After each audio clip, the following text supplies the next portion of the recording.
Welcome to the SMITE God reveal for Thor, the god of thunder. Thor, as famous as he is bold, is god of the thundering sky. Yet his hammer, Mjolnir, is nearly as famous as he is, and Thor will not be parted from it. Odin, the All-Father, bore many children, but none as well known nor as mighty as Thor, who had the strength to move mountains and the power to call lightning from the sky. Despite these incredible gifts, Thor's enemies were cunning, bloodthirsty, and numerous. The frost giants constantly threatened to invade Asgard, requiring every ounce of Thor's near-limitless strength just to keep them at bay.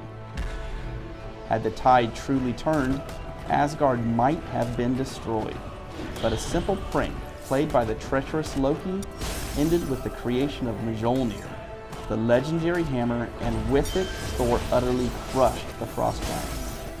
In SMITE, Thor is a melee physical fighter, capable of causing serious mayhem from long distances. Thor's passive is called Warrior's Madness. He gains 20 physical power for each enemy god within 30 feet. The passive stacks up to 3 times, so Thor is encouraged to get in the middle of team fights.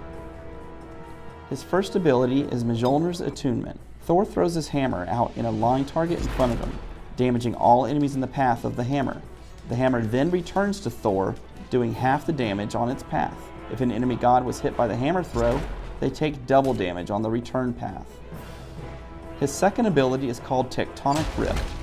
Thor slams his hammer into the ground, creating a fissure where the earth rips up from the ground, slowing enemies and creating an impassable barrier.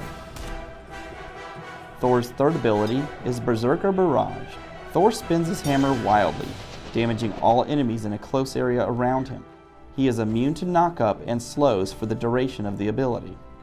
Thor's ultimate ability is called Anvil of Dawn. After a brief build-up, Thor flies up into the air. From there, he is able to select a distant ground target where he comes crashing down, doing damage and stunning any enemies in the radius.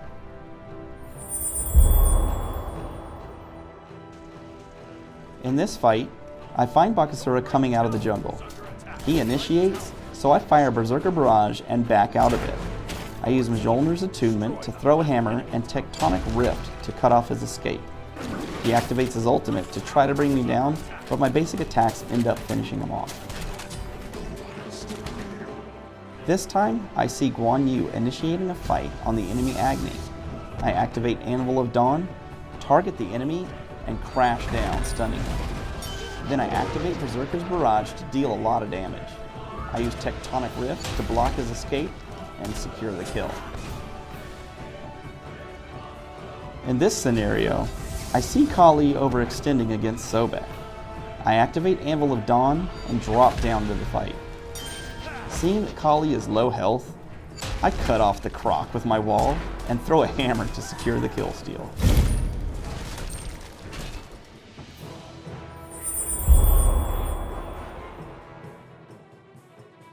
Thor works best in a lane with a ranged slower or disabler.